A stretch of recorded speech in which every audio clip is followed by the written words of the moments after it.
നമസ്കാരം. കഴിഞ്ഞ ദിവസം ധർമ്മരി പ്രദേശത്ത് ജിഹാദികൾ ചേർന്ന് ശിവക്ഷേത്രം തല്ലി തകർത്തത് വലിയ രീതിയിലുള്ള പ്രതിഷേധങ്ങൾക്കാണ് വഴിതെളിച്ചത്. ഇതിനെ തുടർന്ന് ജില്ലയുടെ വിവിധ ഭാഗങ്ങളിൽ ഹിന്ദു സംഘടനകളുടെ നേതൃത്വത്തിൽ പ്രതിഷേധം നടന്നു. ധർമ്മരി മേഖലയിലെ ശിവക്ഷേത്രം തകർത്തെന്ന വാർത്ത പരന്നതോടെ ഹിന്ദു സംഘടനകളും സമുദായത്തിലെ നാട്ടുകാരും പ്രതിഷേധവുമായി രംഗത്തെത്തി. ഇന്നലെ രാത്രി സനാതൻ ധരംസഭ പ്രസിഡന്റ് ബ്രിജ് മോഹന്റെ നേതൃത്വത്തിൽ പ്രതിഷേധക്കാർ റിയാസിലെ പ്രധാന റോഡ് ഉപരോധിച്ചു. തുടർന്ന് പ്രതിഷേധക്കാരെ ശാന്തരാക്കാൻ സ്ഥലത്തെത്തിയ ഡെപ്യൂട്ടി കമ്മീഷണർ വിശേഷ് പാൽ മഹാജന്റെ ഉറപ്പിനെ തുടർന്നാണ് പ്രതിഷേധക്കാർ പിരിഞ്ഞുപോയത്. സമഗ്രമായ അന്വേഷണത്തിന് അവർക്ക് ഉറപ്പു നൽകുകയും ഉത്തരവാദികൾക്കെതിരെ കർശന നടപടിയെടുക്കുമെന്ന് DC വാഗ്ദാനം ചെയ്യുകയും ചെയ്തു. സലാൽ, തൻബാൽ, ധർമ്മരി, പ്രിയാസിലെ മറ്റ് പ്രദേശങ്ങളിലും സമാനമായ പ്രതിഷേധങ്ങൾ നടന്നു. ജില്ലയിലെ പ്രധാന റോഡിൽ ടയറുകൾ കത്തിച്ചും കുത്തിയിരിപ്പ് സമരം നടത്തിയും സമരക്കാർ ഉപരോധിച്ചു.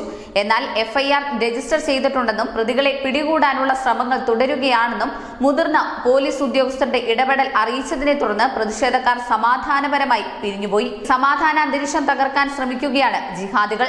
സാമുദായിക സൗഹാർദ്ദത്തിന് പുറമെ തടസ്സങ്ങൾ സൃഷ്ടിക്കാനും വികസന പ്രവർത്തനങ്ങൾ അട്ടിമറിക്കാനുള്ള ശ്രമവുമാണ് ഇത്. കേസിൽ കൂടുതൽ അന്വേഷണം നടന്നുവരികയാണ്. News desk, news India Malayalam.